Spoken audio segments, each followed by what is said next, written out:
All right, Deep Shot Podcast, episode 34. Herschel Walker episode. The Herschel episode, love it. The Bo Jackson episode. The Charles Barkley episode. Name another 34. Another 34. Karl Malone. Was he 34? No, 32. He was 32. Yeah, he wasn't 34. Yeah, okay, scratch that. All right. 34, that was cool. Hey, it's just a number, as Carl would agree. It's just a number. All right. Mm-hmm. Nice. Well, episode 34. I know who I'm bringing up next week for episode 35. All right. Let's talk. It is another week of recapping and previewing. This past week, yesterday, I decided to just start, let me just tell this story. So I wanted to go back, make sure I had all the picks of everything we've done, right? And I'm such an idiot that I'm sitting here and I'm like, damn, it's going to take forever. Like, I don't want to make sure I have everybody's picks, like everything precisely done. And I get through the first two of us all three picking. I'm like, damn, that took a while. And then all of a sudden I realized that I didn't even realize it. I guess I accidentally clicked something that you can do like a 2x speed on podcasts, so it just like talks way quicker, and I was like, oh, that would have saved me a lot of time.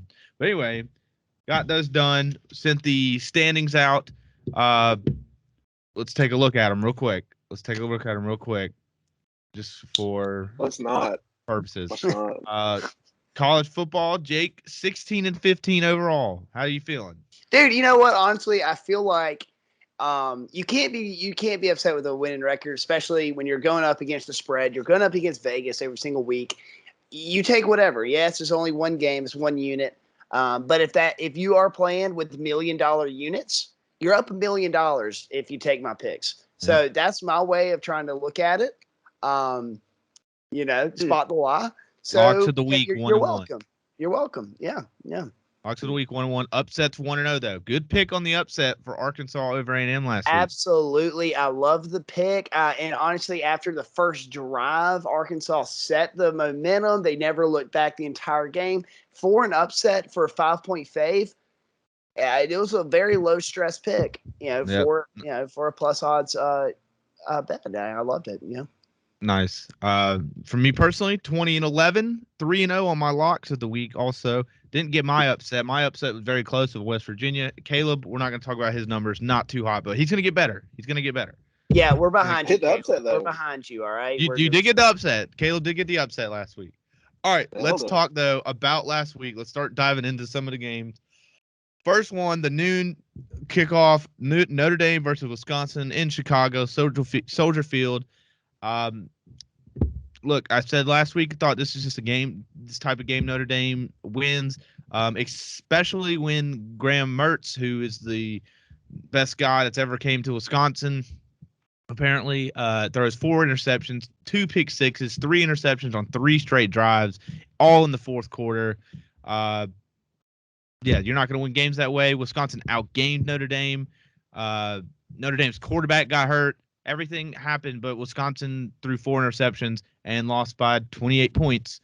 So that's usually how it goes.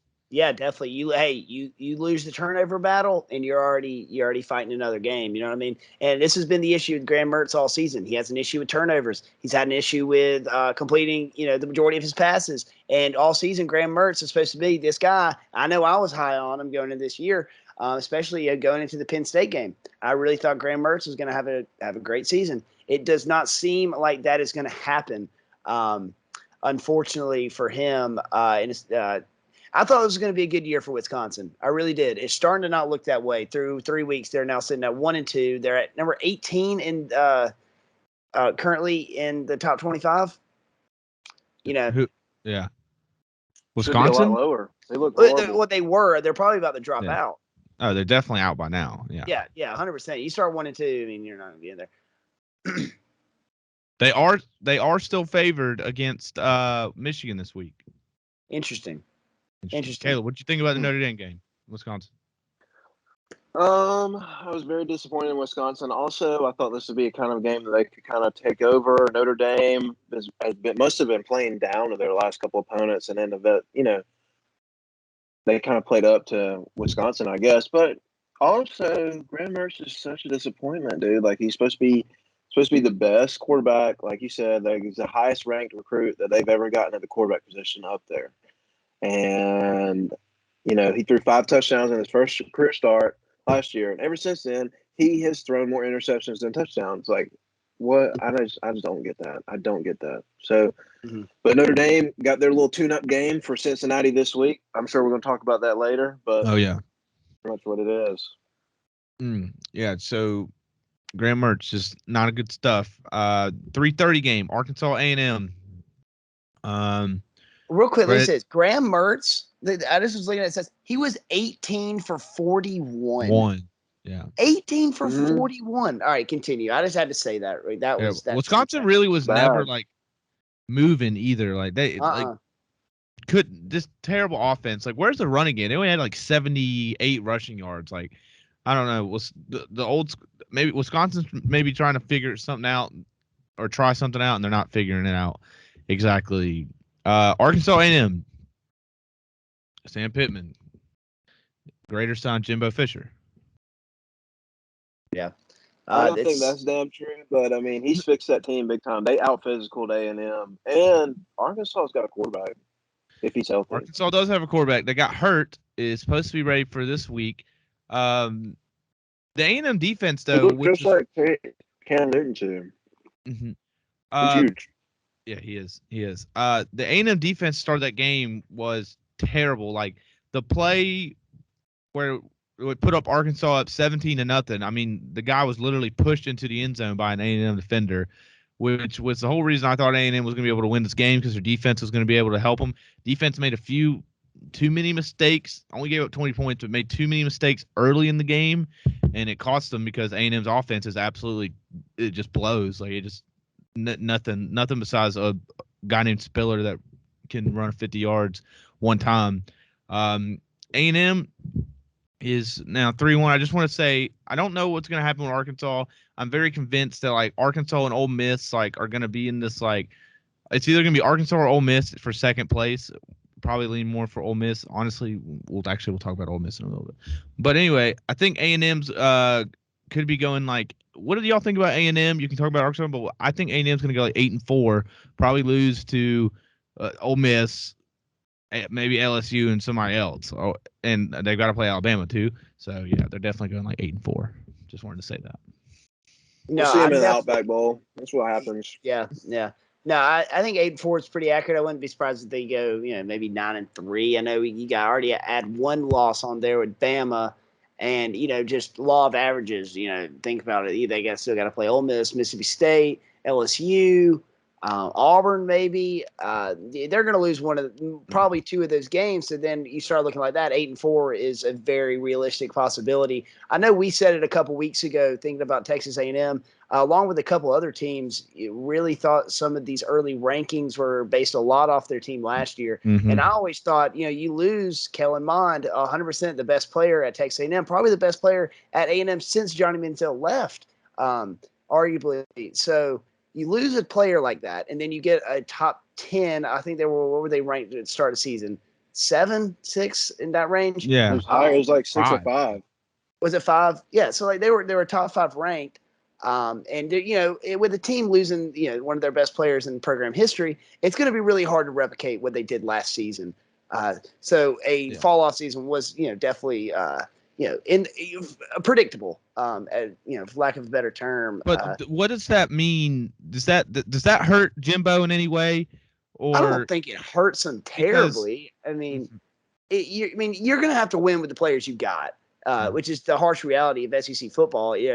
The boosters at A&M aren't going to have time to sit down and go, oh, you lost your quarterback. It's okay. You got a year off. That's not how it works, especially in the SEC, especially in the SEC West.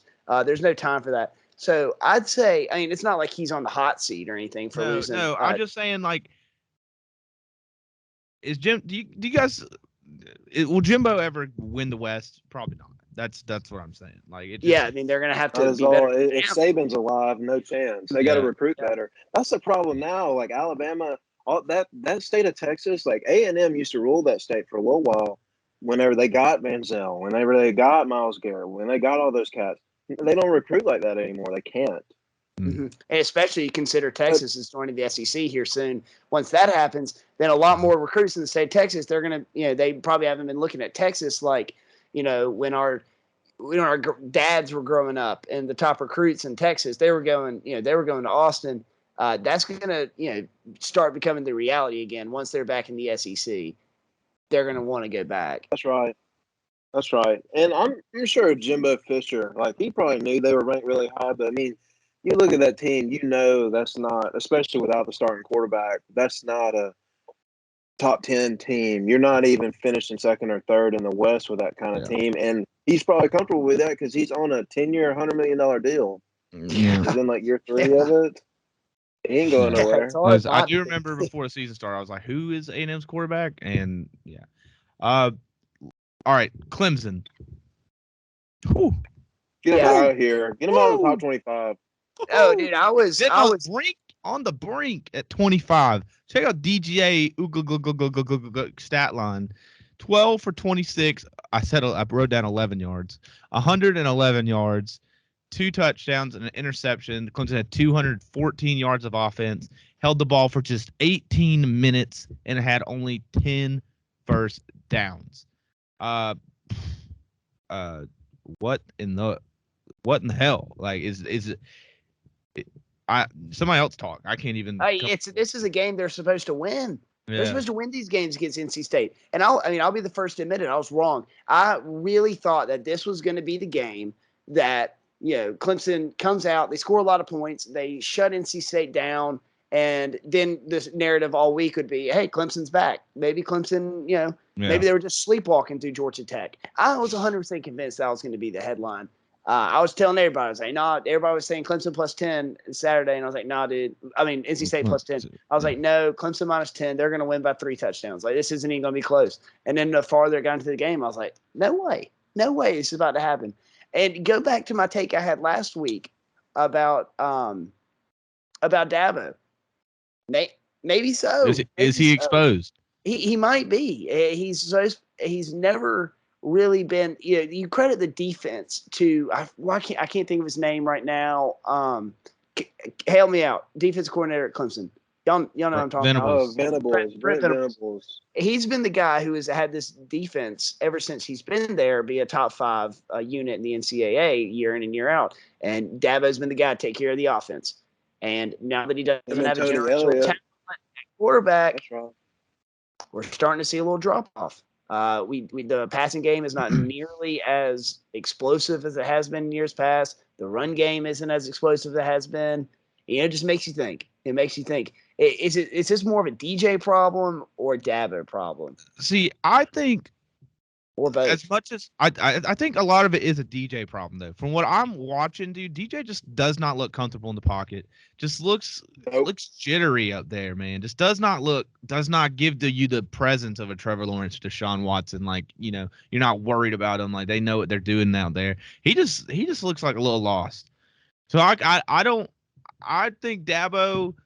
Look, either way, you don't lose this game, right? This is a game if you're Clemson and you're the powerhouse and 2-time national champs, blah, blah, you can't lose games like this. This is not something that Alabama does. This is not team Ohio State does. This isn't, you got to win games like these, especially in the ACC, which is one of the weakest conferences, which is all, by the way, it's wide open. We'll talk about it now. Absolutely. NC State plays them close every year, though. Like last year, I think, was it 2 years ago when Trevor Lawrence, the Chase Bryce game, that was NC State. They play them tight every year. This year they hadn't came out with it. And I don't think it's a Venables problem either. I think it's a DJ problem.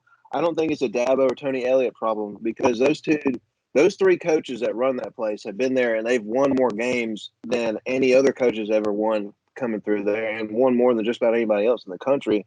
The thing is, though, is now when you think about their offense in previous years, they had Travis Etienne, Amari Rodgers, Trevor Lawrence, Sean Watson, Hunter Renfrow, Sammy Watkins, T. Higgins, and the list goes on and on. Justin Ross is a rookie.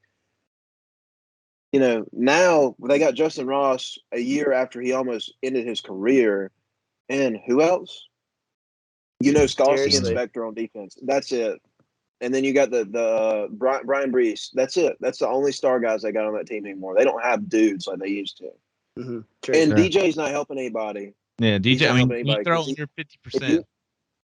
yeah, and when you watch them play, I watched Clemson play on Saturday. When you watch them play, he is just like any other bullshit freshman quarterback in college that's supposed to be dual threat. What is he going to do? He's going to look at one guy, and if it's not there, he's running or he's going to panic. And I don't know how they did the Notre Dame game last year. They must have schemed like hell, but I mean, it just doesn't even look the I same. think I think Travis they're trying to Etienne get him was. to be Deshaun. I think, Yeah, that is definitely the case. That running Yeah. back helped him out big time. yeah. Absolutely. All right, another team that did not lose, but faking it. Oklahoma. Fans started chanting for the backup. What was his name's Caleb. I think his name's Caleb. The backup quarterback Kale for. Spear? Yeah, I like they were that chanting guy. for Caleb. But Spencer Rattler. So I wanted to, because I was like in the second quarter of the game. They won the game 16-13 on a game-winning field goal. But Spencer Rattler, who was like the preseason Heisman favorite, he's thrown for just over 1,000 yards, 8 touchdowns, 3 interceptions, and a 74% completion percentage. Not as much, from what I was looking at the stats, not as much deep ball action as the other quarterbacks. Look, I still think Oklahoma is, fake, and they're probably going to slip up somewhere, and we don't have to worry about them. But what do you guys think about the fans chanting for the backup? What do you think about that move? Look, I'm not here to say that Spencer Rattler has looked incredible this season, because he hasn't. But I will say probably chanting for the backup quarterback probably is a little bit premature. I'll say that. He didn't play great on Saturday. I'll say my thing about Spencer. It's not that he's, holding his team back. I'll say, like, we were just talking about DJ.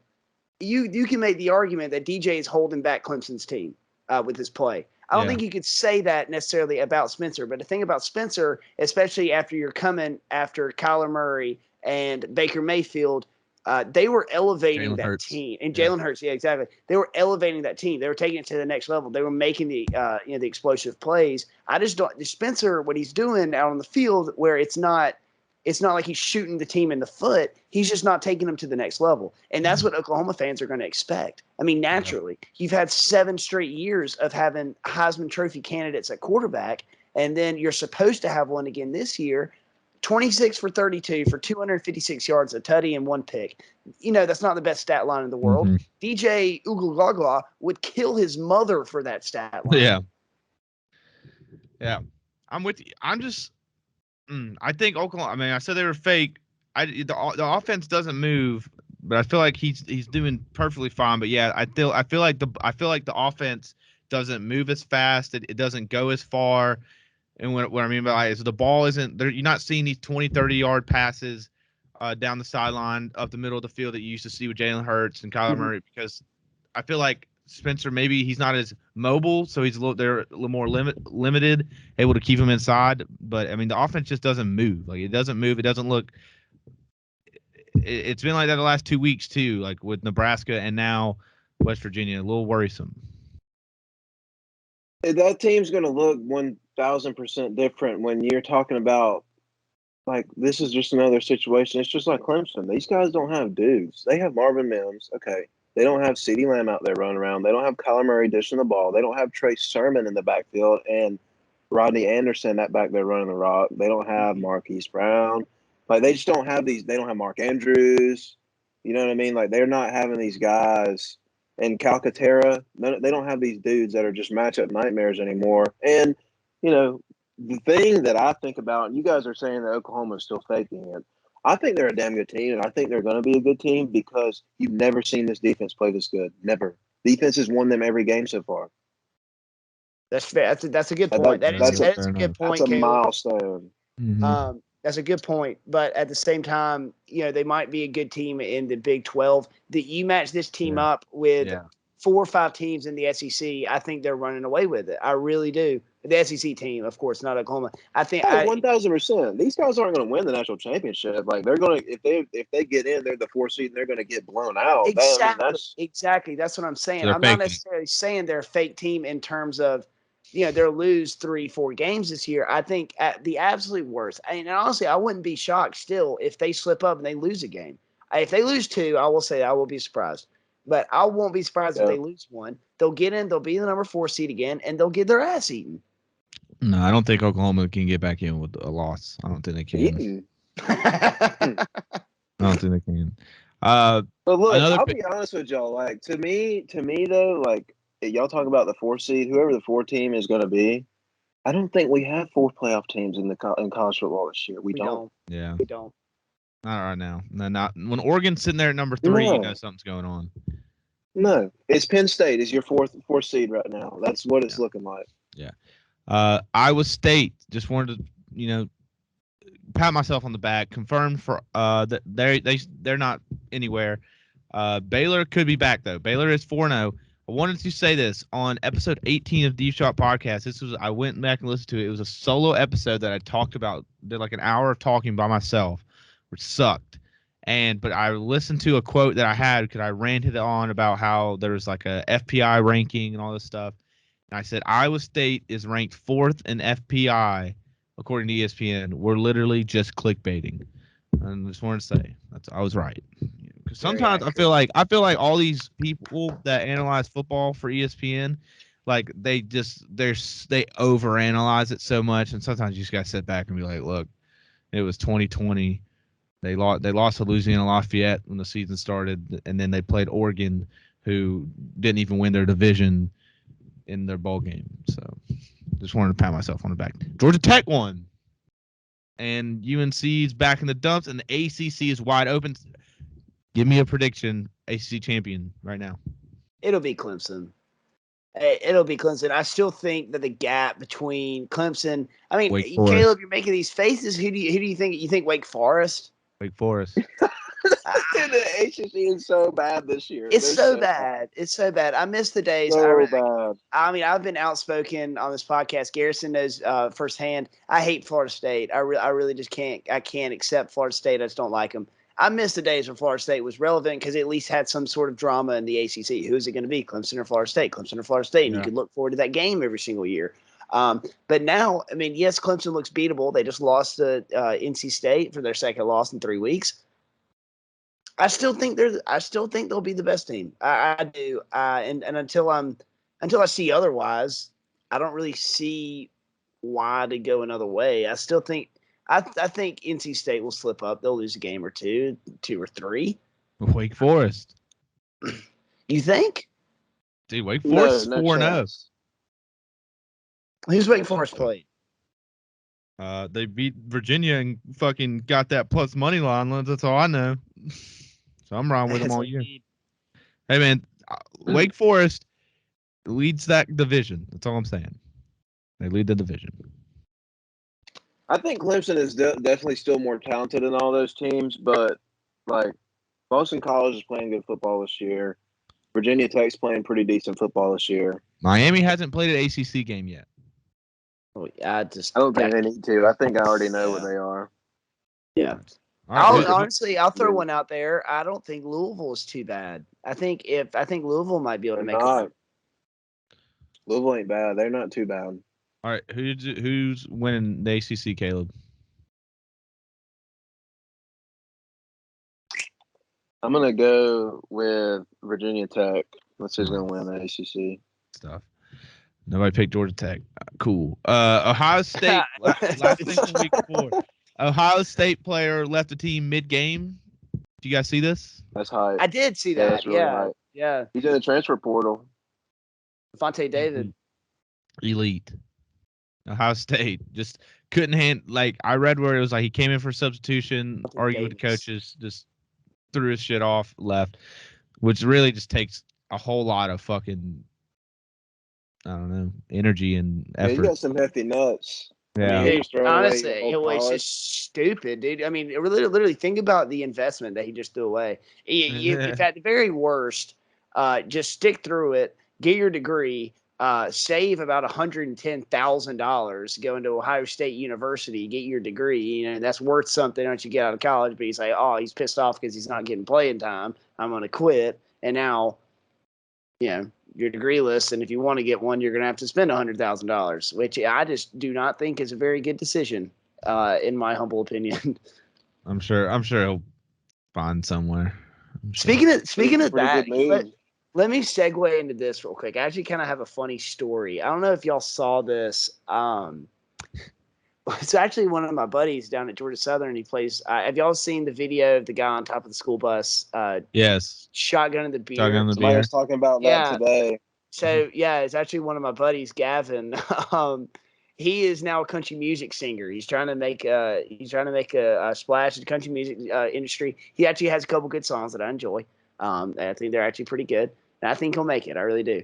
But before the game, for the listeners who haven't seen the video, he gets up on top of the school bus that the yellow school buses that we still take to the stadium here in 2021. We typically pull the school buses right at the end of row, and it's right where Sigma Chi is. And everybody gets up to the fence, and everybody gets out on the road. They're throwing beers and everything. It gets wild. It's a really fun thing to see. It's one of the best traditions at Georgia Southern. Well, Gavin decides for this game against Louisiana Lafayette, we're 1-2. He decides he's going to hop 1-3 actually now. He decides he's going to get on top of the bus. One of my buddies who I worked with at Blue Room tosses him a beer, and he's like, "Well, fuck it, let's shotgun this beer." Shotguns the beer. We proceed to go out and lose. Gavin gets called offsides on a huge fourth and goal, down 7. That leads to a Lafayette touchdown. And, of course, we were not able to mount the comeback off of this. After the game, our coach for the last 4 years, Coach Lunsford, gets fired. And I would just be lying if I said that I don't think that there is some sort of correlation between the two. Gavin has been suspended indefinitely, and we were giving him hell. Well, not him, the guy who tossed him the beer. We're like, "Dang, dude, you got the coach fired. You got your buddy suspended for the rest of the season." Savage like, mode. dude, come on.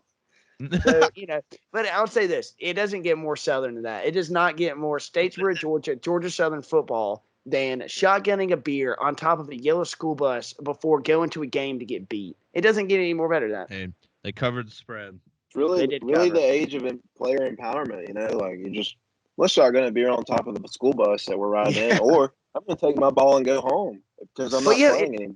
It actually started before Lunsford got fired. He was just going to be suspended for the first half of next week. Nice. They fired him. The new coach was like, "Yep, he's done for a while." All right, let's get into college football week 5 picks. As obviously I said earlier, I'm leading the standings, so you have another good week.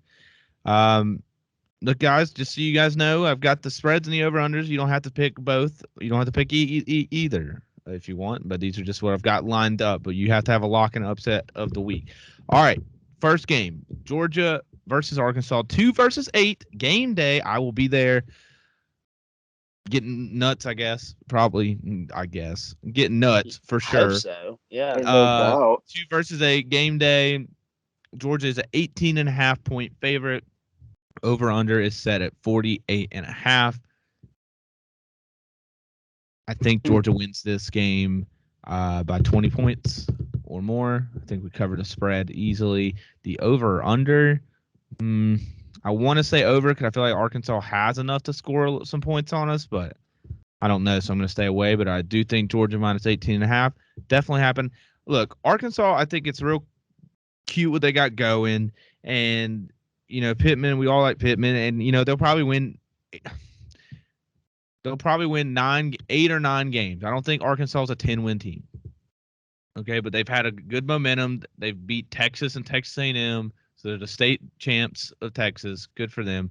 But I think, look, Georgia has looked like the most dominant team in the country through 4 weeks. They are now not fully healthy, but just got healthier by getting Darnell Washington and Tyke Smith back. Georgia by, at least 20. Lock it in. I do think we win, and I think we win comfortably. I don't think we cover 18.5. I'm sitting more at we probably win maybe by 2 tutties and a field goal, or at 17 points. I think Arkansas's got a good thing going. Here's my method. Here's my thought process here. They just beat Texas A&M by 10. They probably could have won by more. They were up by more than 10 the vast majority of that game. So for that reason, I think they have a solid team. I think Pittman's going to be fired up. I think Pittman knows a lot of what we do. I think we know a lot of what Pittman does. So you could argue that cancels each other out. But 18.5 points, I think Arkansas is a legitimate top 10 team. I do. That run game is brutal, is really good. That like he said earlier, the quarterback has actually looked really solid this year as well as their defense. I think they've come along. I think they're a good enough team to cover 18.5. Over under, what'd you say that was at? 48.5. I'll take the over. Okay. Actually, I'm gonna take the under. I'm gonna take under 48.5. Wow. I'm gonna take that under. I'm not going to play the over-under, but I think I'm going to take Arkansas plus 18.5. That's a lot of points. And this is SEC. I'm with Jake. I think it's like a 17, 2-touchdown game. The reason why I have hope for Arkansas is I feel like Arkansas outside of Alabama is probably the second most, maybe Florida, one of the most physical teams in the SEC. And I think that's probably the only thing that's going to keep them in the game. They're not going to be faster than Georgia. Georgia's linebackers are the fastest in the country. And that's going to bode for problems, but I think they'll be able to be somewhat productive. And keep in mind, too, last time Georgia saw a defense that was nearly as good as Arkansas's, it was 10-3. So that being said, I'll take Georgia, or take Arkansas plus 18. Fair point. All right, Cincinnati and Notre Dame. This is a good one. This is a lot of implications here. Cincinnati could win. Cincinnati could really project themselves to a potential playoff spot if they win this, and then obviously win out, which you would assume they would do. 2.5-point favorites is Cincinnati. Over under is set at 50.5. State game is in Notre Dame, or in South Bend at Notre Dame. Somebody else start this one. I'll start. I'd love to start, actually. This is actually going to be my lock of the week. My lock is going to be Notre Dame plus 2.5. I think after last week, I'm ready to buy on Notre Dame. I'm ready to buy hard. I think they're good on both sides of the ball. I think they're a well-polished team. I like Cincinnati. I'd love to see Cincinnati win this game. I really would. I'd love to see a group of 5 team at the end of the year have a legitimate gripe to get into the Final Four. I'd love that so much. I don't think it's going to happen, though. I think Cincinnati's just going to be outmatched. On all 22 people, I think the person in front of them is going to have an advantage, and I think that's going to come back to get them in South Bend. Right underneath, they're playing underneath touchdown Jesus. I think it's going to be a little bit too much. Lock it in. Lock of the week. You heard it here first. Notre Dame plus 2.5, and also money line. Money line. Nice. I'm with you. Wow. I think. I think. I wouldn't say last week has me all on Notre Dame because of just how bad I think Wisconsin played. Wisconsin outgained Notre Dame, all that stuff. I do think, though, that they're going to be more physical than Cincinnati will be. I think like Kyle Hamilton, he's due for a big game in this one. I mean, I think like on the defensive side of the ball, they'll be able to slow down Cincinnati. I would be a little more. I think Cone is coming back. He's good to go. So I feel like they should be able to put up some points too. It's at home. Notre Dame just, like I said last week, finds ways to win these games, keep them in the conversation. I think that's what they do here. Again, do hope I'm wrong. I'm going to take Notre Dame plus 2.5 and the under of 50.5 as well. I'm going to take Notre Dame too. I think it's just because Notre Dame's been here before. I mean, Cincinnati's played like Murray State and Miami and Ohio this year in Indiana. So I think they're going to come out. Notre Dame's been there. They've played some tougher opponents. They've kind of had to grind through a couple games already this year. And like you said, they got some studs. I mean, they just do. I think they'll push Cincinnati around a little bit, and I'm going to take Notre Dame too. And I'm going to take – I'm not going to play the over-under. Over-under scares me. I'm not doing that shit. I'll add my over-under. I think it's going to go over. Okay. Ole Miss, Alabama. Juicy. Alabama, 14.5-point favorites. Over under at 79.5. I'm gonna start here. Ole Miss. I think Ole Miss is gonna win the game. Oh, you think they're gonna win? I think they're gonna win the game. I think Ole Miss is gonna win the game. Last year scored 42 points on this Alabama defense. I think the defense has digressed. I also think all Alabama's offense is good, but I think it's also kind of digressed from last year. I think Ole Miss's defense is vastly improved. It's in Tuscaloosa, so there's going to be a lot of hype. But Lane Kiffin, it just gets me fired. Nothing gets me more fired up than just the fact that Georgia is more favored against a team closer to their ranking than Alabama is. It just something about it gets me fired up. I like Ole Miss. I like Lane Kiffin. I like Matt Corral, the preseason Heisman on this show pick.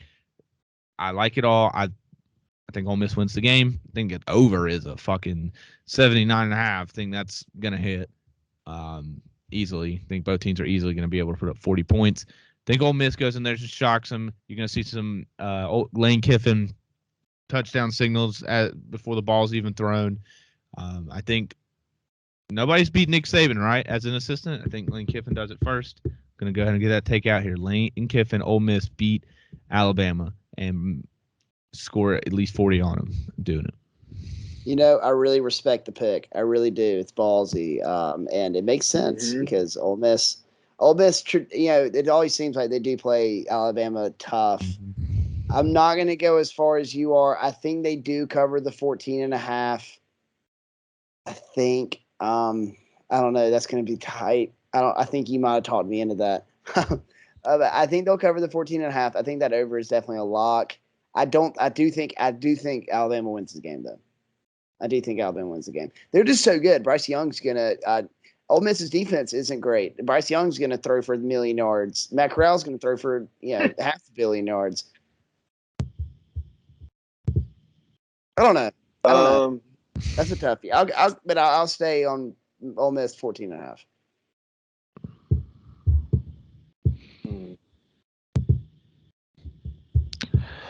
I wanted to lean towards Ole Miss, but I'm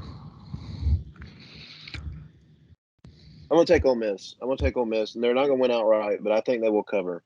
The only thing that keeps me kind of borderline on that decision is because Alabama's ends are really damn good, but one of them's hurt. So, yeah, I'm going to take Ole Miss plus 14.5 and give me the under. I don't think they're going to score that damn much. Ooh.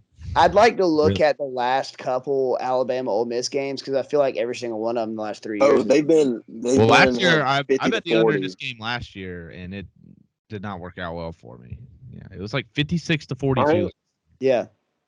The last three times Ole Miss knows, played Bama, they've scored like over 30, and Bama scored over 40. So yeah, if anyone knows how to score on Bama's defense, it's Lane Kiffin. Yeah. Hell yeah. Wow, all three of us taking Ole Miss to cover. How about that? And one taking Ole Miss to win. That's crazy. Find another podcast with a set of rocks that we have. Yeah, got it. All right. Baylor at Oklahoma State. Believe it or not, guys, this is a 4-0 versus 4-0 top 25 matchup. Is this 2012? Dave Miranda. Nice. Yeah. Brandon Whedon versus RG3. Oklahoma State minus 3.5, over under at 47.5. I've got no clue, guys. Was not expecting to have a top 25 Big 12 matchup. I'm going to go with Baylor, though. I'm going to go with the hype after beating Iowa State. I just want Baylor to be good. I like when Baylor comes back. Baylor goes away for a year and then comes back for a year. I think this is what they do. And honestly, might sneaky pick Baylor to win the Big 12. Just because. That's spicy. So I'm going to go Baylor plus 3.5. Not going to touch you over under. Just wanted to say it. So my thing, I'm just looking at schedules right now to try and get my pick for this. Looking at Oklahoma State, they beat Kansas State by 11 this week. Week before that, they beat Boise by 1. They beat Tulsa by 5 the week before that, then Missouri State by 7 before that. Those aren't very convincing wins for a 4-0 team. I'd like to see a little bit more separation out of it. Like you said, Baylor last week, they were able to beat Iowa State. They blew out Kansas. They blew out Texas Southern, and they were able to win by 2 scores against Texas State. So I'm going to be with you on this one, Gary. Give me Baylor and spread. And hey, it's the Big 12. You can't go wrong taking the over. Give me that. I'm going right behind Jake. I'm taking Baylor in the over. 47.5 in the Big 12 is a joke. That's a joke. It is. That makes sense. Oh, well, all of us back on it. All right, let's get it in. Locks of the week. I think Jake already gave his. Yep. I'm gonna go with mine. Actually, before I go, 3-0 unlocks of the week. Saying Texas -5 against TCU. Texas just scored 70 fucking points against Texas Tech. TCU doesn't have a good defense. Think Sark might put up another 50. I'm not saying they won't give up some points, but I think they can win by a touchdown. Like Texas -5. Love that. Caleb, what's your lock of the week? My lock of the week is Michigan +1 against Wisconsin. Nice. I think Wisconsin keeps going down the toilet bowl, and Michigan might be for real. Yes. Give it to me. Yes. Love it. Yeah, I would hammer that game if I could. All right. Upsets. Dude, I don't see how is first of all, how is Michigan not favored? I don't understand that. Number How is that even team possible? in the country not favored? Yeah, Wisconsin. I mean, yeah. I mean, I love how Wisconsin just gets. Wisconsin's been through it. Wisconsin just gets a boat raced and just somehow still 1-point favorite against an undefeated team. Hey, man, at some point, Graham Merce is going to have to show up, right? I mean, that's the point. Vegas does not believe in Michigan. All right, upsets of the week, Jake. Upset of the week. Man, that's a toughie. I'm not loving many of these I'm seeing right now. I'll take Louisville over Wake Forest, your dark horse ACC team. I'll take my dark horse ACC team over yours. Give me Louisville. I really love the Louisville +6.5, and I think they'll do it. I think they'll do it straight up. Okay. I'm gonna go with my upset of the week. Georgia Tech. Georgia Tech over Pittsburgh. I think Tech's riding some momentum after that big win against North Carolina noon game. I think Tech's going to do it. Tech's going to do it. I think Tech may have figured out a system with that quarterback with Simmons, because I was watching the highlights, and when he was in, it was just, I mean, nobody could, when they have the option of their quarterback and running back, which they're basically just back to a little triple option type stuff, because I don't think either of their quarterbacks can throw. They can run the ball well. I think they'll have a big crowd out there in Bobby Dodd. I feel like Tech gets a win. So +145. All right, Caleb, what's your upset of the week? I really don't like much of these either. Something's telling me to go Boston College over Clemson, but I'm not going to do that because I'm not an idiot. Nice. I like the +15. Here, I got one for you. That could be it. Virginia over Miami. Is Virginia not favored in that game? No, they are not. Oh my God! No, I'm not gonna take that. Virginia's got a really good quarterback there. Like that dude's good. He's not really good. Not good enough to beat Wake Forest. Not good enough to beat Wake Forest. Maybe. I'm gonna say my upset of the week is gonna be Baylor beating Oklahoma State. That'll be my upset of the week. I think Baylor keeps it rolling. All right, good to know. All right, guys, we have reached the end of the college football talk, and we're heading into the NFL Week 3. First reaction from Week 3, other than the Falcons are back? Yeah, hey, after 3 weeks, we have the same record as the Kansas City Chiefs. I mean, come on. Yeah. Nice. Any other reactions? Yeah, that's pretty crazy. The Panthers look good. Like that, what they're doing on both defense and offense. I know McCaffrey's out. I don't think they're going to skip a beat though. I think that team is going to be probably end up finishing. It's going to be a really good one between them and the Saints, for who finishes second in that division. Yeah. I really like what I've seen out of the Bengals. I'll add that in. I think the Bengals have looked really good to start the season, except for the 1 week that I bet them. They've looked solid. The Bears. Yeah. The Bears look absolutely incompetent. 9.5 sacks. The fact that Matt Nagy still has a job is just I don't get it. I don't get it. They had the same exact game plan for Justin Fields that they had for Andy Dalton. Make that make sense. Make that make sense. They did nothing. They did absolutely nothing to try and help their team. They see Justin Fields running for his life, and they're just like, well, yeah, let's just continue to block 5 and just I hope you can figure it out. And, obviously, I mean, hey, imagine this. The rookie quarterback had issues, and the staff that wanted to do nothing to try and help him out, he couldn't figure it out. Imagine that. I mean, when has that ever happened? Except for every other single time there's ever been a rookie quarterback in that same situation. Yeah, that was brutal. The fact that he had to go against the Browns defensive line too. Myles Garrett having 4.5 sacks. That was, you said it all. Bears are tough. Bears are just, they netted 1 yard of passing offense. 1 yard. One single yard. A yard, not yards, yard. yeah, because they were sacked so many times. Yeah, insane. The Ravens are clutch. Lamar came up big.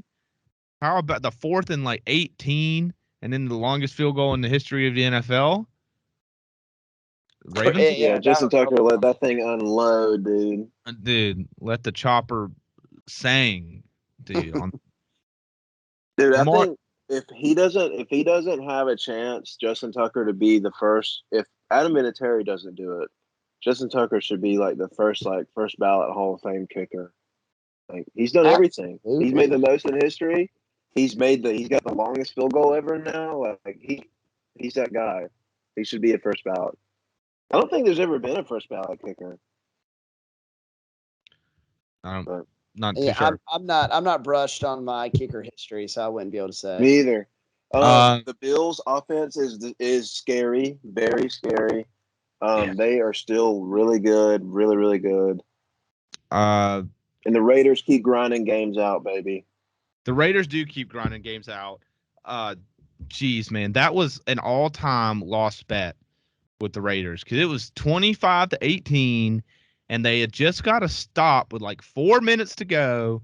And I was like, all right, here we go. Yep, Raiders just got to run the ball, get a first down. They're at like midfield, easy. Jacoby Brissett, like 2 or 3 times on that final drive, got a 4th down to go, especially the 4th down at the goal fucking line where he's just hitting this little juke. How are you getting juked out by Jacoby Brissett? Jesus Christ. But the Raiders, I mean, they win again, especially that's a revenge game from late last year, too. Oh, yeah, all-time Will Smith just loaded the bases in the top of the 9th, by the way. Holy shit. Yeah, hey, y'all wanna take a break from NFL talk and just have a live watch of the Braves? Yeah, we can do that. I'm about to flip over right now. I'm watching Walker Buehler warm up, and I just saw a stat that came across saying that the Dodgers are number 1 in every single mark in pitching, and they're number 1 in every mark in batting. I'm disgusted.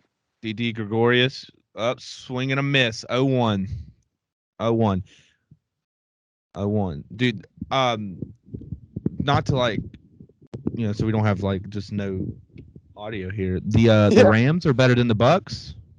The Rams are incredible, man. They look so good. I honestly think this is a duh take. They're the deepest team in the NFL. Maybe not deepest, but the most polished team. If you consider how good they are offensively paired with how good they are defensively, I mean, they're a top 5, arguably top 3 unit in the NFL on both sides of the ball. Yeah, I would argue they're pretty. Yes, but they are 1 or 2 injuries away from being a average football team. Oh, you got to be. I don't know, dude. I don't know. Maybe if it was like Matthew Stafford. Oh my God. Oh. Okay. Right, it's 2-1. Right. It's 2-1. The Braves up 2-1 with 1 out to go. Runners on 1st and 3rd. God, why is Will Smith still our closer? Why is this a thing? Like, why are we in game 156 and Brian Snickers still decides, hey, get him, Will. Go out there and get him. You haven't been good. You haven't been good a single time. I hear all the time, every single time I have this take, there's always some boomer who tries to tell me, it's like, oh, but he has 30-plus saves on the season. But I don't give a shit. Every single time he goes out there and pitches, he might be able to stressful. It's so stressful. He loads the bases up. He lets 2 people get on. He allows a run to make it a 1-run game every single time. Enough's enough, Smith. Enough is enough. Aaron Rodgers had a crazy Sunday night. Luke Jackson. It's like watching Luke Jackson like a couple years back. But the Sunday night games keep delivering, dude.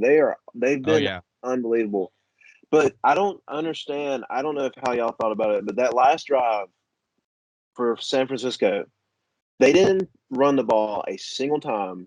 and they had 3 timeouts, and they scored with 30 seconds left and gave Aaron Rodgers enough time to go down.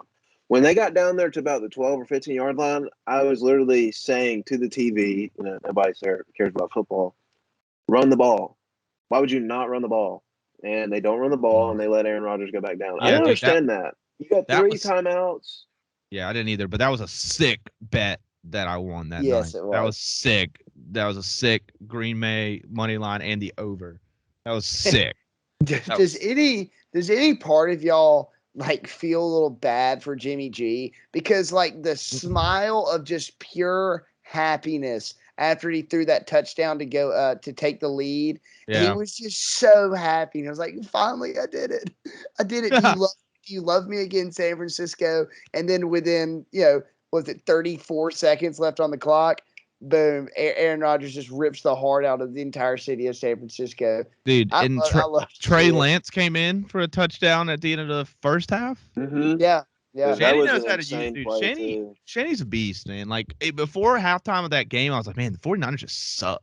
And then in the second half, I was like, oh yeah, Shanny's forgot about Shanny. Forgot what he does. And also, I think that's kind of the reason why he called it like that too. Like, I think, first of all, Jimmy Garoppolo and everybody else knows that he's probably Shanahan's 3rd favorite quarterback that was in that stadium that day. Yeah. He wanted Aaron Rodgers in the offseason, and he drafted Trey Lance. He traded up for him.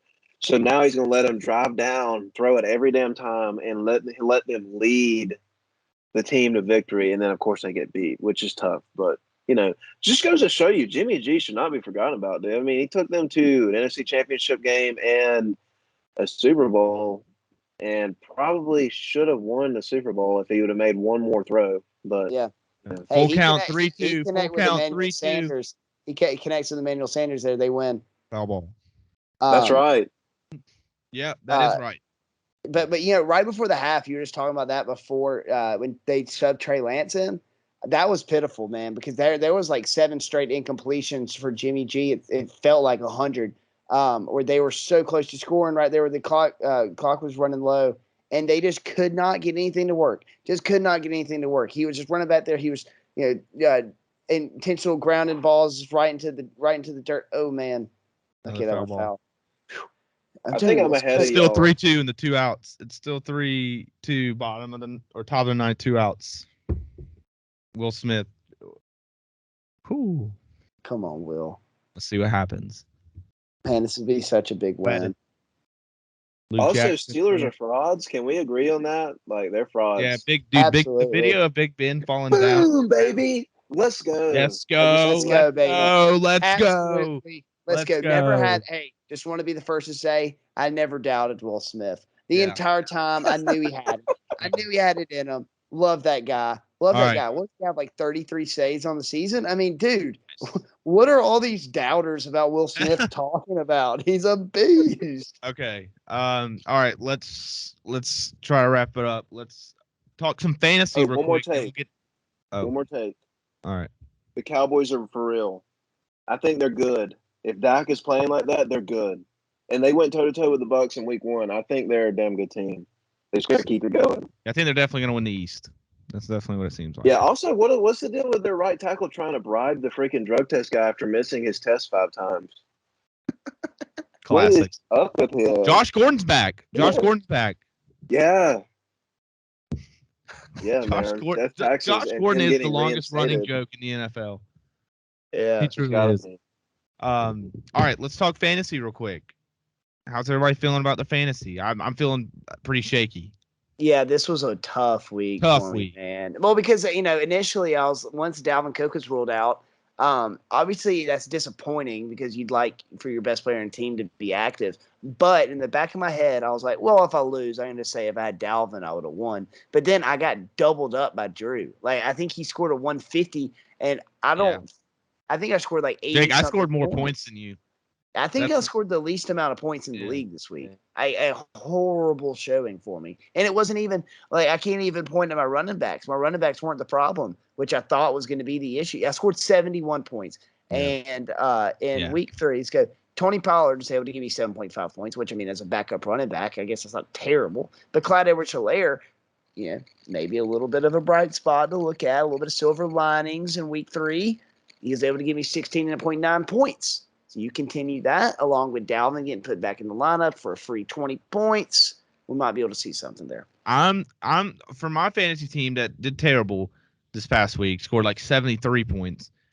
I don't want to overreact, but I realize like I got to make some changes. One, the defense, Washington defense had to go.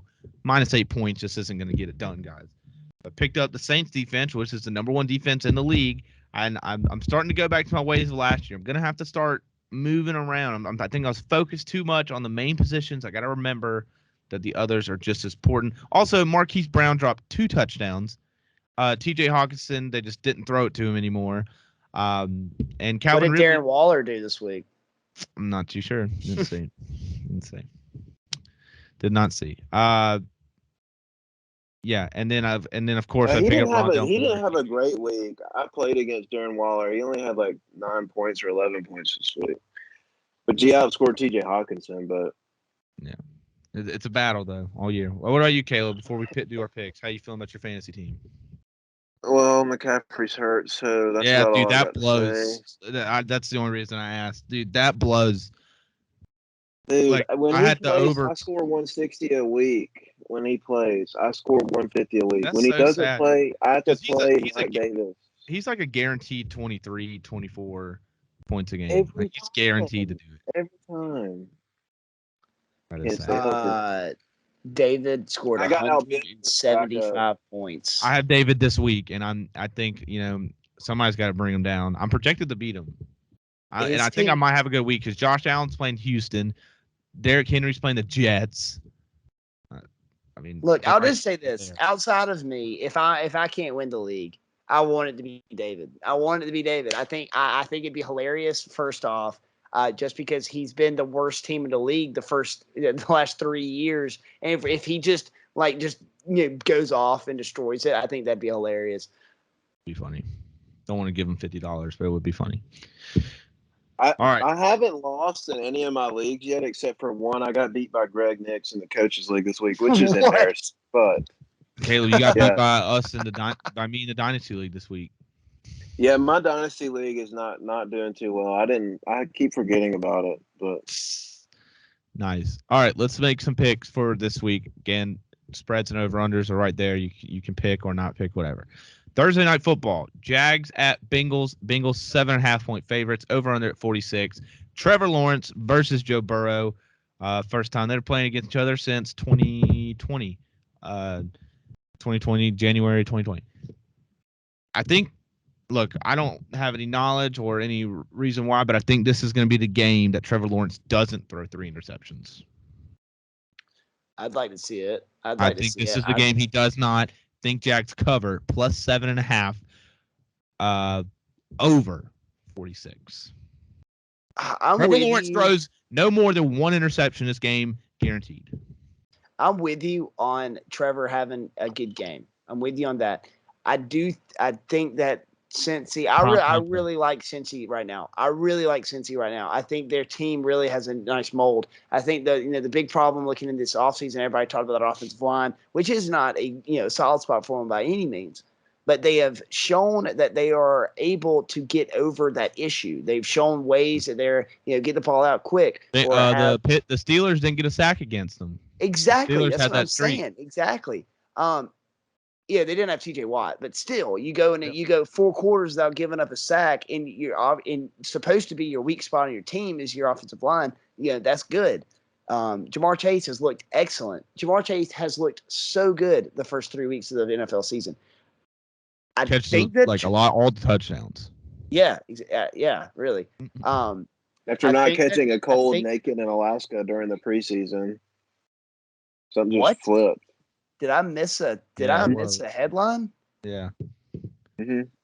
That happened. I said Jamar Chase couldn't catch a cold naked in Alaska during the preseason. He was dropping everything during the preseason. No, he was like you were saying he was in Alaska during the preseason. Yes, I thought that's what I was like. When did that happen?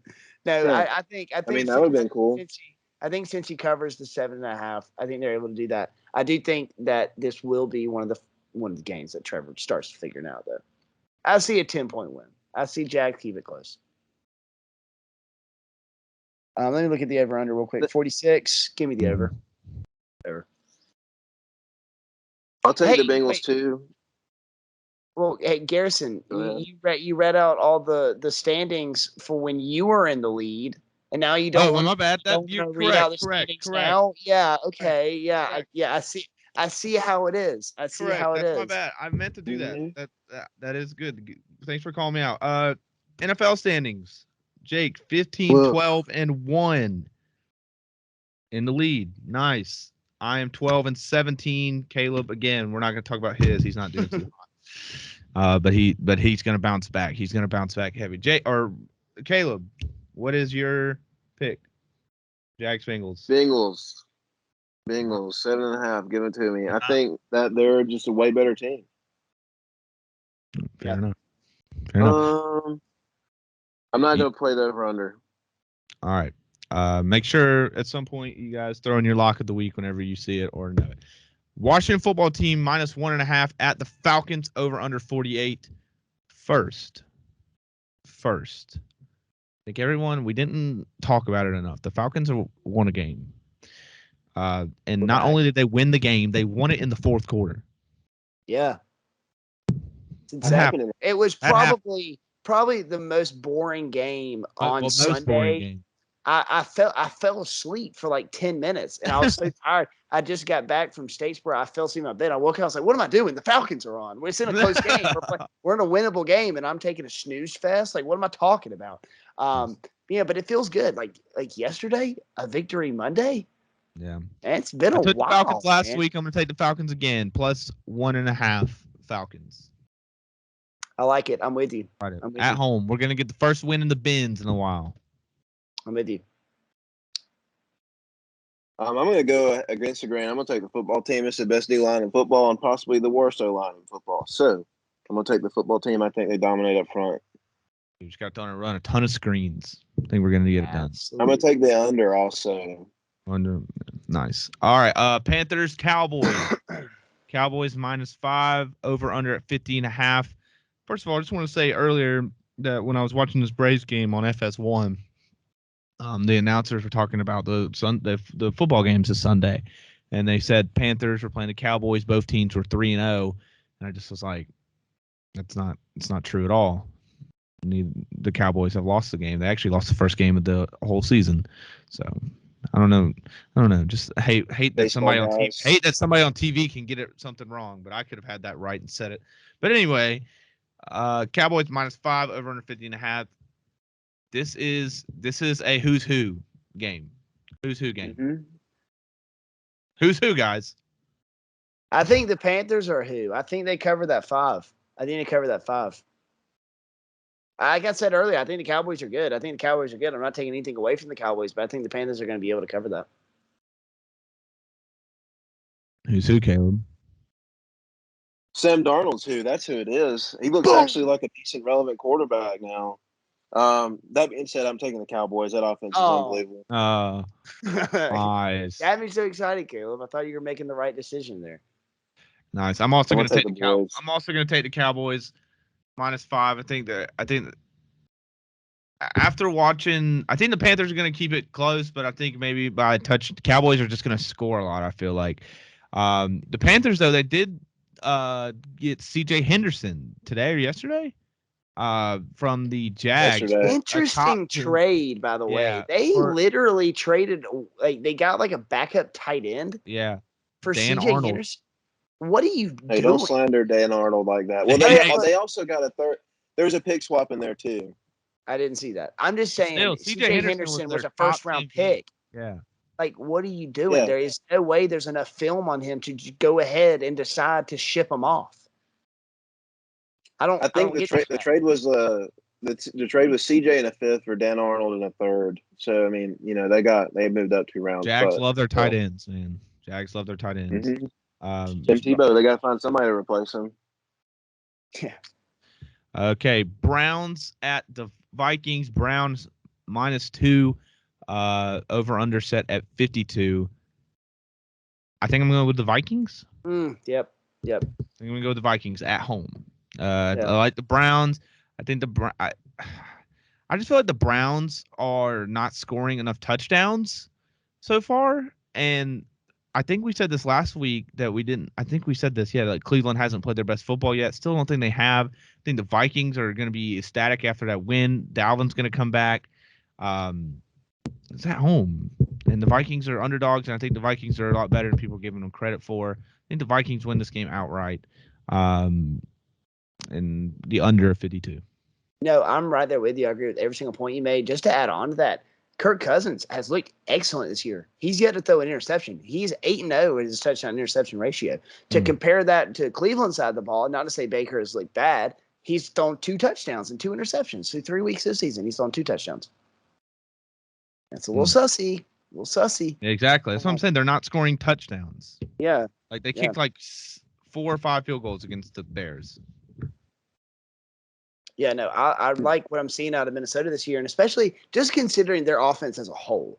They have 2 really good receivers. They have 2 number 1 options in Jefferson and in Thielen. They have arguably the best running back in football in Dalvin Cook. And then when you add on top of that Kirk Cousins playing good ball, yeah, they're 1-2, but they have been very, very, very, very close in every single one of those games. They should be 2-1 if they were able to make that field goal last week.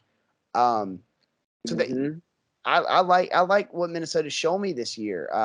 So yeah, give me the Vikings. I think they win outright. I'm not going to pick that, but I'm definitely going to take them +2. The Browns, I think, the Browns have played their best football on defense. It was evident this past week when they got 9.5 sacks. On offense, they just had to piece it together. I think this is the week they do it. I'm going to take the Browns. Damn, Caleb is really trying to get up in the standings. Yeah, he's just going against everything. He's just really. It's gonna be tough, Caleb. I mean, I'm just saying, Caleb. There's a reason the standings are the way they are. They are. I got to do something though. I can't just stand around and be negative. I got to try and win a little bit. All right. Cardinals at Rams. Rams -5 over. Game. This is a who's who game. This is a big who's game. Both teams 3-0. Somebody else start. See if I'll say this. I am going to take what I think is the best team in football currently, and I'm gonna take.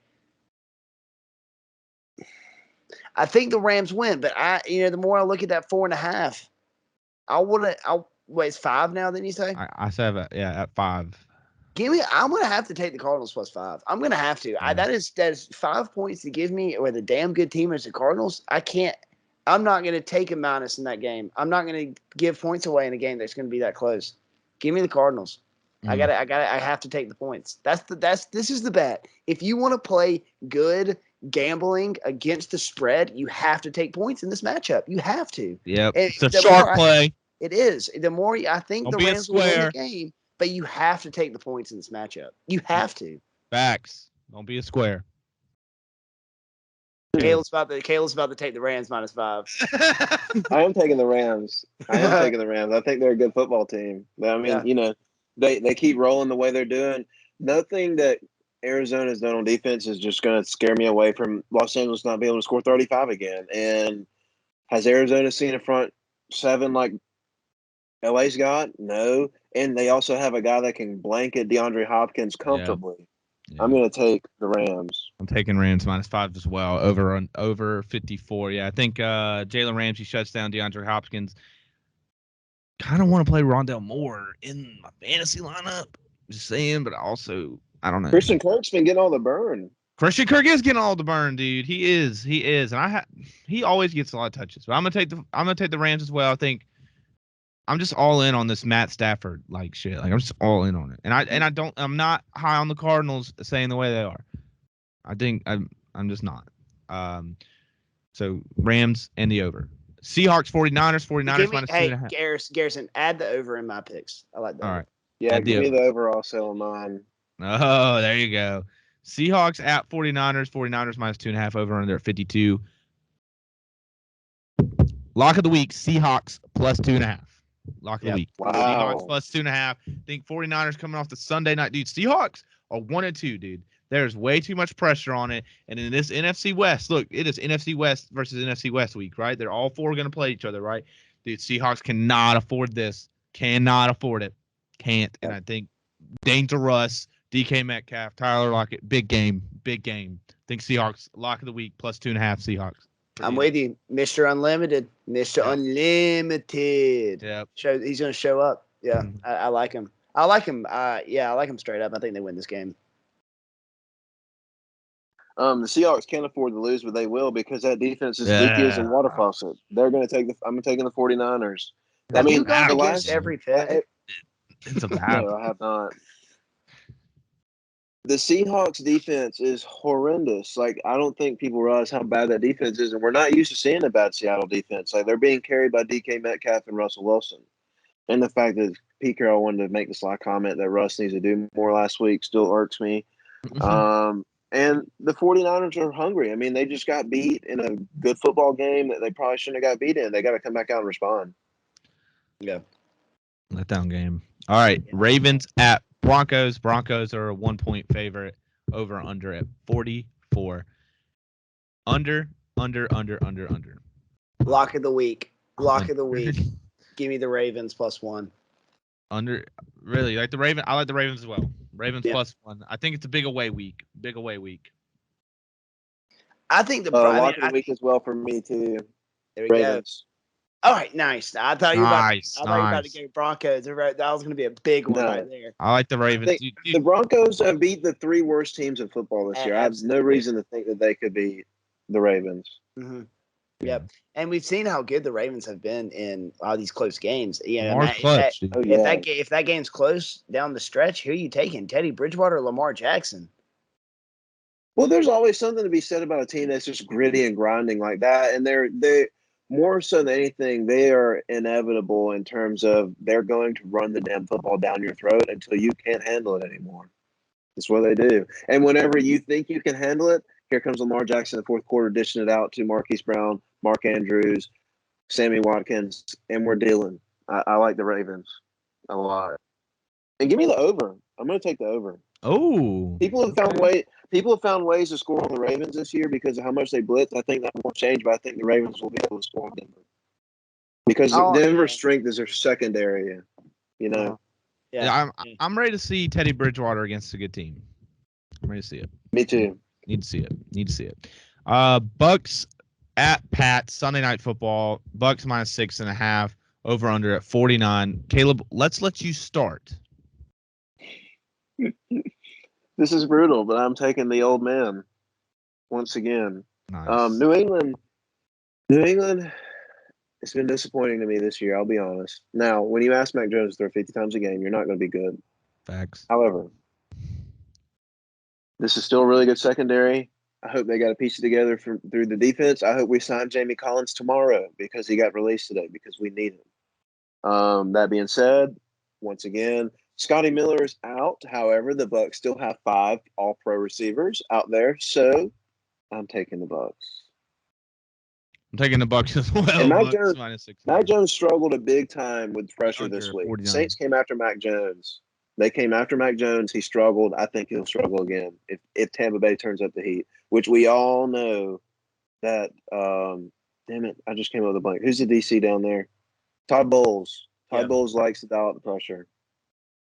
Call me crazy. I'm gonna go with the Pats. I like the Pats plus points this week. I think it's gonna be a big one. I think, and then could you just imagine, like, obviously I've never been to a Patriots game. I don't know many Patriots fans outside of you and my old roommate at Mars Hill are both Patriots fans. Outside of that, I really don't know one. It is going to be absolutely electric in that stadium. It is going to be. I cannot wait. It's going to be incredible. I can't wait for that game. I really can't. And I think that the Patriots are going to live up to it. I see James White having a really good game. I've switched my picks. Pat plus 6.5. There we go. I think this will be the game. I think Mac Jones. See, this is what I like about Mac Jones. Mac Jones doesn't try to do too much. We see that too much out of a lot of these rookie quarterbacks we're watching right now. They're just they think that they're still in college and they're trying to make the big play every single down. And Mac Jones is going to take what they give him. I know what he threw like 2 picks this week. He didn't look great. This was definitely his worst game that he's had this week. He threw, I think, 3 or 4, but 2 or 3 of them were not his fault. Like one of them was like off of a bobble, one of them was off of like a tip pass, that kind of thing. Yeah, I just see this game staying close. I really do. I cannot imagine watch this game and it being decided by more than a touchdown. If I lose, I will say this: if this bet loses, I'm willing to bet that it will be by half a point, like that Bucks win by 7. I'll probably, I know it won't count for the picks, but if you're taking my bets on the show right now, by half a point, take it to 7, just to protect yourself from that. Gamble responsibly. Yes, exactly. 1-800-GAMBLER. So give me, I'll take the Pats plus 6.5. I really like that pick. I like it too. You convinced me. me. You just convince yourself of that. Good salesman. Yeah, yep. Good stuff. Last game, Monday Night Football, Raiders at Chargers. Chargers minus 3.5, which are the Chargers. The Chargers are just favored because they beat the Chiefs. Yeah, I'm not, dude. Even though they beat the Chiefs this week, dude. I can't sell myself on the Chargers right now. I really can't. They have all the pieces. Justin Herbert's supposed to be great. He hasn't played his best football this year. I don't know. I think I like the Raiders in this. Divisional game. I like the Raiders. Yeah, I think I like the Raiders. The Chargers defense has looked a little lackluster. Their Battle offense for first place. Their offense in the red zone has struggled the last 3 weeks. Give me the Raiders. I think big Darren Waller week. This is one of those. If they get every single time the Raiders play in prime time, Darren Waller has like 25 targets. So that's true. What about you, Caleb? I'm going to take the Chargers. I think the Raiders got enough answers in the secondary, especially Derwin James, to handle Darren Waller. What happened? What did I miss? It's like you went against every single one. It's gonna be classic, dude. Somebody's gonna have somebody's gonna do really good, and somebody's gonna do really bad. Yeah, somebody's gonna have a monster week. I hope it's me. I'm taking the Chargers though. I think Derwin James is the answer to Darren Waller, and I think they're just gonna Justin Herbert's just gonna have another day. He's got too many weapons back there, and the Raiders don't have enough people to cover him. I'd say one of the best things that I see working for the Raiders this year is the emergence of Bryan Edwards. Bryan Edwards has always been solid. He looks like he can be a legitimate wide receiver 1 right now. He makes so many plays. Like going back to week 1 in that crazy matchup we had, he was making plays the entire game, especially once it was crunch time in the fourth quarter. You blink and there's Bryan Edwards running by you. He did the same thing in overtime this week against the Dolphins. The Raiders needed a big play on third down. Boom, there's Bryan Edwards making a play. That's huge for him. And also, I hope that Josh Jacobs comes back for the Raiders this week, because we haven't seen him the last 2 weeks. And then remember, in week 1, he scored a couple touchdowns. He looked really good. He ran for. Did he get over 100 yards? I believe he did. If he didn't, he was close. If he didn't, he was close. He looked really good, and this team is going to be different with him. I know. I forget what their backup's name is. I did pick him up in fantasy, didn't start him, but he had a good week. Peyton Barber. Peyton Barber. He had a really good week. So I really just like the roster that the Raiders have put together. Over the Chargers, I'm not, like I said, I'm just not sold. I think it might be an issue with their head coach. He just doesn't look like a head coach. Brandon Staley. Yeah, Brandon Staley just doesn't. He doesn't have that look about him. I don't know. That's me just looking way too much into. He's got the beta look. Man, he looks like a beta. That dude's been around, man. That dude's been around the league. I don't care. He looks like a beta. He looks, but I'm not saying anything about where he's been and everything. He looks like he's 17 years old. And for that reason, I'm out.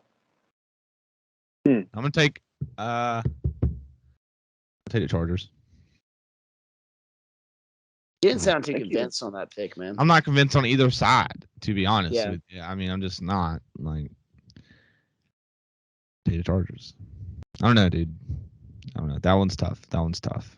What was Because the I do feel like Darren Waller's going to get a ton of catches. I feel like the Raiders always win in these primetime games, but I just feel like there's no way the Raiders can go 4-0, right? There's just no way. But I'm going to take the Chargers, minus 3.5. Give me what was the over under for it? 52.5. Pulling up right now, 52. I'll take the under. That's brutal. Take the under. I see it being, 23, 20, 20, 17 in that range. All right. Well, that has been 80 minutes of talking football and watching the Braves. Ain't nothing better. And watching the Braves magic numbers down at 3. Any last words, guys? Go Braves, man. We're so close. We're so close to top table. I cannot wait. I cannot wait for the out of play. This isn't the out of play pod. Oh my goodness. I can't wait for the Deep Shot Pod October baseball edition. I can't wait. We're so close.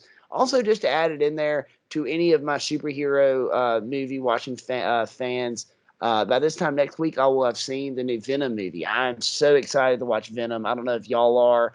I've been watching all these expectations videos. I completely expect them to tie Venom directly into the MCU. I think we're about to see Venom fighting Spider-Man in the next Spider-Man movie.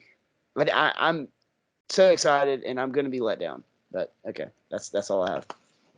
Caleb, any last words? You talking about Marvel? I actually finished the Marvel movie universe this past week. Really? What'd you think? What was your favorite I'd movie? watched it. Favorite movie? Okay, it has to be. Before you say it has to be either Thor Ragnarok, Civil War. It can't be Infinity War Endgame. It can't be one of those. Maybe I'll give you Guardians of the Galaxy. It's not one of those. Trying to think some other really good ones. Dude, all of the Captain America movies are excellent. Obviously, Iron Man 1 was really good. Just to start it all. Yeah. What you think? Dude, you must be really passionate about Marvel, man. Hold up. Let me show you something. What was your favorite one, Caleb? Shit.